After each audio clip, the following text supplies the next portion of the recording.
Hello sa inyong lahat. Welcome back naman sa aking YouTube channel. Kung kayo ay bago pa lamang, kung hindi pa kayo nakapag-subscribe, paki-subscribe na lang. At ang topic pala natin ngayon kung paano natin how to find RPM, frequency, and pulse. Kaya simulan natin, huwag natin patatagalin pa.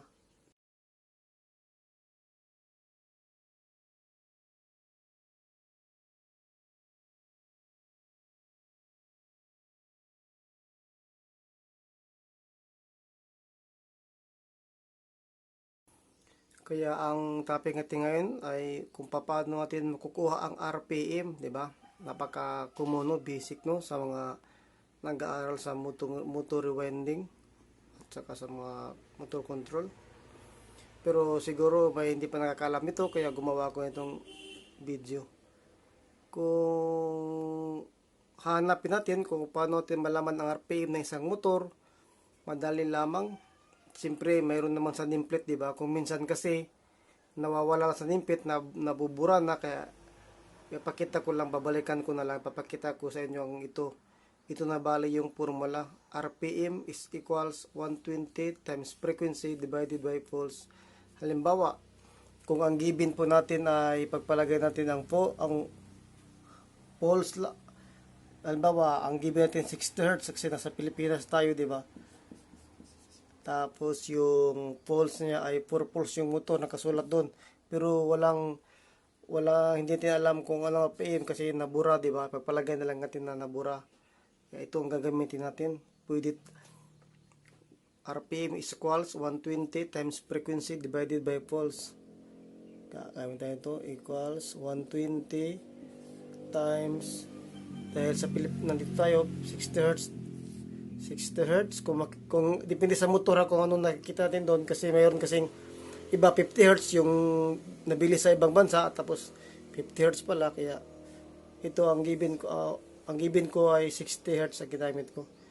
120 times 60 divided by 4 pulse. I-assume natin na 4 pulse yung motor. Ano bang ang RPM nun? 120 times 60 is equals 7,200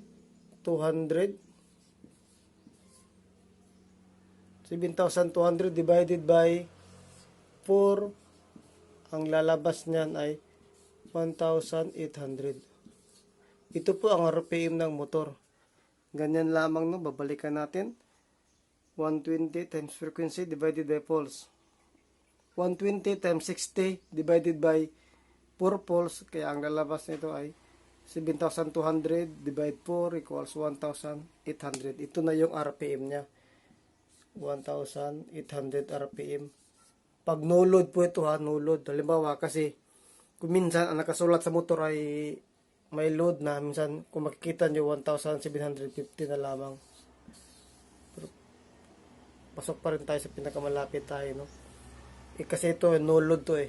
Pag load na, siguro nasa approximately 1,750. Maggawa tayo ng isang example pa. Kung purpose yung given natin doon sa motor, nameplate, pagpalagay natin na 4 pulse, 2 pulse, 120 times 60, ang lalabas 7,200 pa rin, no? Divide 2 equals 3,600. Ito ang RPM ng 2 pulse, 3,600.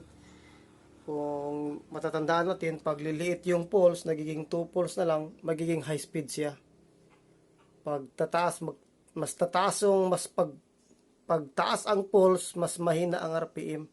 Yun po ang ating tatandaan. Pag maliit yung pulse, mas tataas yung RPM niya. Kaya nakuha natin kung paano. I-picture ano lang, RPM is equals 120 times frequency divided by pulse. Ngayon naman, testing naman tayo sa kung ang hanapin naman natin ay iba naman. Kung pulse naman ang hanapin natin, kung ang known ay RPM, babalik na rin natin ang sitwasyon. Pulse is equals 120 times frequency divide RPM.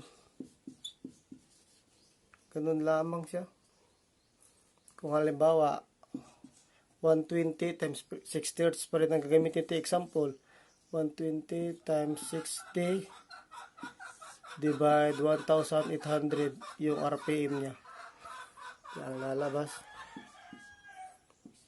7,200 pa rin to. I-divide 1,800. Yang lalabas nito ay 4 pulse.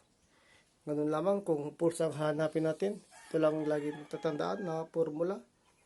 Pulse is equals 120 times frequency divide RPM.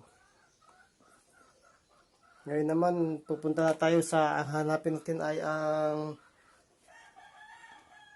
frequency naman. Balik tatlo ang ato.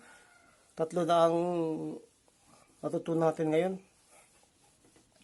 Kung yung frequency naman ang hanapin natin, ganito lang bali ang formula niyan. Frequency is equals pulse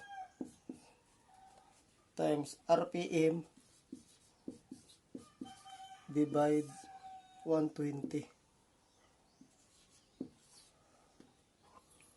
Frequency is equals pulse times RPM divide 120. Pagpalagay natin na pagpalagay natin 4 pulse yung motor. 4 pulse times 1,800 divide 120. Gagamit muna tayo ng cellphone, ha.